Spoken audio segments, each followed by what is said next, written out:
মৌলভীবাজারে বৈরী আবহাওয়ায় ধান শুকাতে পারছেন না কৃষকরা। ধানের স্তূপে গজাচ্ছে চারা, পচে ছড়াচ্ছে দুর্গন্ধ। কষ্টে ফলানো সোনার ফসল হারিয়ে দুশ্চিন্তায় তারা। এরই মাঝে মরার উপর খাড়ার ঘা হয়ে দাঁড়িয়েছে ঋণের বোঝা। এমনকি সরকারি সহায়তার তালিকায় নেই বর্গা চাষিদের নাম। ক্ষতিগ্রস্তদের তালিকা পুনরায় যাচাই করার আশ্বাস দিয়েছেন কৃষি কর্মকর্তা। শেখ সিরাজুল ইসলাম সিরাজের পাঠানো তথ্য ও ছবিতে ডেস্ক রিপোর্ট।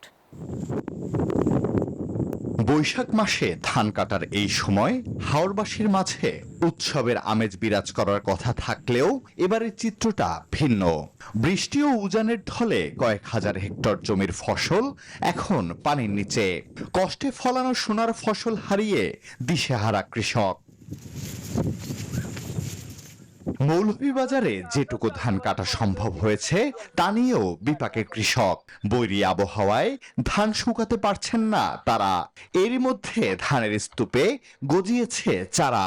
কৃষকরা বলছেন সরকারি হিসেবের চেয়ে ক্ষতির পরিমাণ আরো কয়েক গুণ বেশি। রোদ নাই, মেঘ খাইলো যে মেঘ দিছে আরো 4 আঙ্গুল পানি বাড়ছে।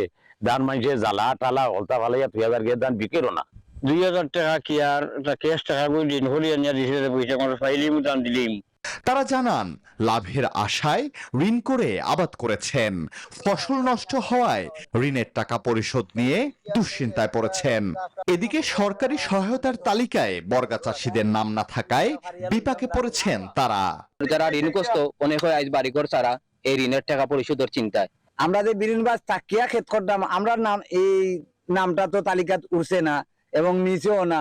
আমরা এইখানে ক্ষতিগ্রস্তর অংশ নিয়ে এইখানে আমরা এই তালিকাটা করা হইল না কেন। তবে ক্ষতিগ্রস্ত কৃষকদের তালিকা পুনরায় যাচাই বাছাই করার আশ্বাস কৃষি কর্মকর্তার। আমরা উপজেলা কৃষি কর্মকর্তাদেরকে আমরা নিজেরা কিন্তু মনিটরিং করি এবং এই ব্যাপারে তাদের কোনো যদি তালিকা প্রণয়নে কোনো যদি গাফিলতি থাকে তাহলে অবশ্যই আমরা এটা বরদাস্ত করবো না। কৃষি বিভাগের তথ্য বলছে মৌলভীবাজারে প্রায় 5604 হেক্টর জমির বোরো ফসল নষ্ট হয়েছে আর ক্ষতিগ্রস্ত প্রায় 25,000 কৃষক। Desk report, news 24।